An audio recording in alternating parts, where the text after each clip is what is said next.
Naging malaking hamon para sa PNP ang mga ilegal na pogo at ang investigasyon sa Duterte War on Drugs kung saan nadawit ang ilang mga pulis. Balikan natin ang mga isyong hinarap ng PNP sa year-end agenda report ni Francis Polve. Marahil mas malakas pa sa ingay ng mga paputok na sasalubong sa bagong taon ang pasabog na rekomendasyon ng Quad Committee sa House of Representatives matapos imbestigahan ang kampanya laban sa iligal na droga ng Administrasyong Duterte. Kasama sa pinakakasuhan ng Crimes Against Humanity, sina dating Pangulong Rodrigo Duterte, dating PNP Chief at Senador Ronald Bato de la Rosa, Senador Christopher Bongo, dating PNP Chief na sina General Oscar Albayalde at General Debold Sinas, dating PCSO General Manager Roina Garma, ex-NAPOLCOM Commissioner Edelberto Leonardo, at kasama rin si Ermina Muking Espino. I hereby instruct PAGCOR to wind down and cease the operation of POGOs by the end of the year. Ilang araw bago ang deadline ni Pangulong Bongbong Marcos para tuldukan at sirain ang mga pogo sa bansa, ininspeksyon ng PAGCOR, DILG at PAOK ang mga gusali ng umano'y legal na SCBPO. Ayon kay Presidential Anti-Organized Crime Commission Chief Yusek Gilbert Cruz, tsak daw niya na mauubos na ang mga pogo bago matapos ang taon.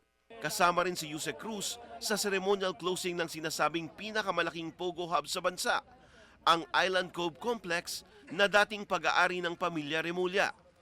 Isang Remulla rin na ngayon nakaupo bilang DILG Secretary ang nagkandado ng pinto nito, alinsunod sa pagban ng Pangulo sa lahat ng pogo sa buong bansa. Base sa pag-aaral, 2003 nagsimula ang pogo sa bansa, pero namayagpag ang industriya noong 2016 kasabay ng Administrasyong Duterte.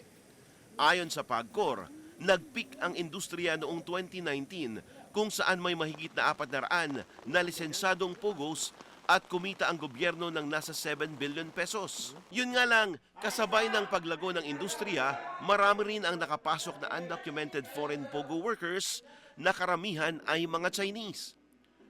Sa report ng DOLE noong 2019, sa 118,000 pogo workers sa buong bansa, tanging 21,000 lang ang Pinoy. Sabi ng Department of Finance, nitong July, umabot sa 166.49 billion pesos ang estimated total economic benefits mula sa pogo kada taon. Pero mas mababa daw ito kaysa sa projection na 265.74 billion pesos annually. Pero sa kabila ng maganda sanang dulot ng pogo industry sa ekonomiya, nitong taon din ay unti-unting natanggal ang maskara nito at lumabas ang tunay nitong kulay. Financial scamming, money laundering, prostitution, human trafficking, kidnapping, torture at murder. Unti-unting lumantad sa mga operasyon ng otoridad ang dose-dosenang kaso ng kidnapping for ransom at ilang insidente ng pag-torture sa mga Chinese pogo workers ng kapwa nila Chinese.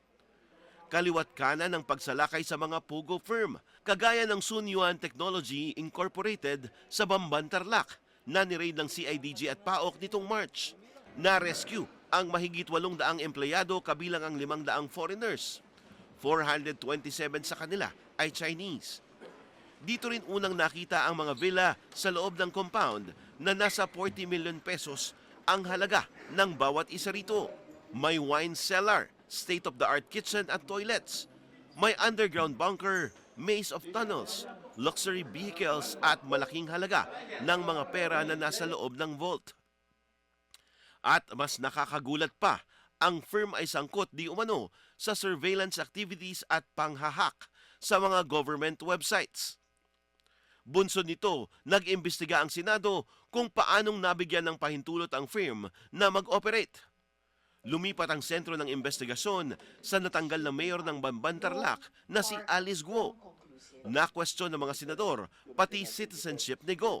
At lumabas sa pagsusuri sa kanyang fingerprint ng NBI na siya at ang isang Chinese national na si Guo Huaping ay iisang tao. Biglang nag-no-show sa Senate inquiry si Guo kaya ipinadakip siya at kanyang pamilya. Pero hindi mahanap sa bansa si Alice Guo. Samantala, habang nagsasagawa ng investigasyon sa ZYTI, isa pang illegal pogo hub ang sinalakay nitong September.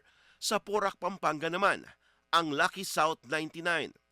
Nasa 10 ektaryang lupain ito na may 46 na gusali at maraming facility, kabilang ang isang golf course. 186 na foreigner at Pinoy workers ang nakuha dito. 4 na di umano'y kidnap victims kung saan 2 sa kanila ay nakaposas at may mga torture marks.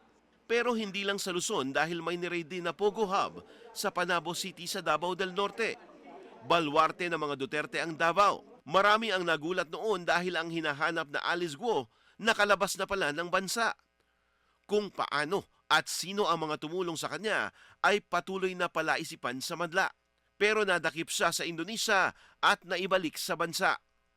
Naging usap-usapan pa ang selfie ni Alice Guo kay PNP Chief General Romel Marbel at nooy DILG Secretary Benhur Abalos na personal na sumundo sa kanya sa Indonesia.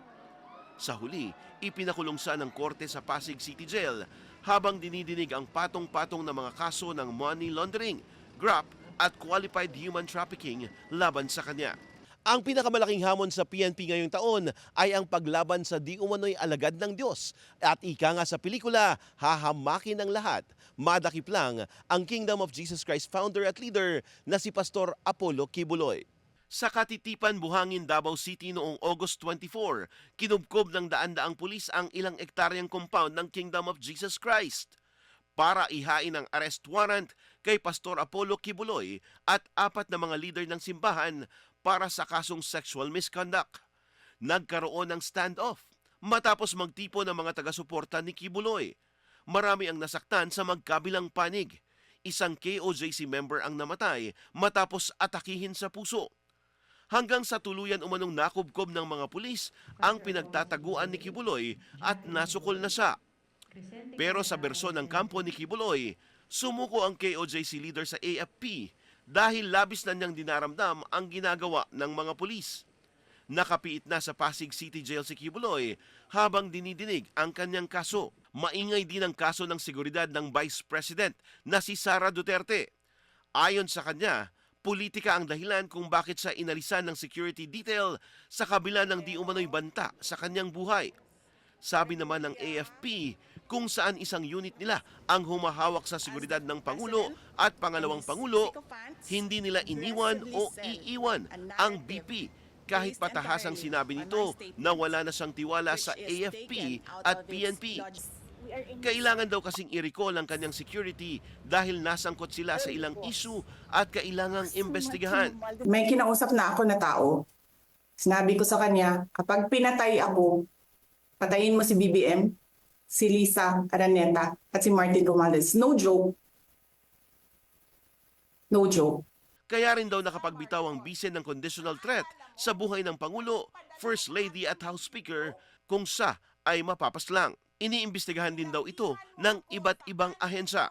Wala pa ring malinaw na sagot sa napakaraming tanong na iiwan ng 2024. Pero ang maaasahan daw ng publiko ay patuloy na tatalima ang PNP sa kanilang mandato na maglingkod sa bayan.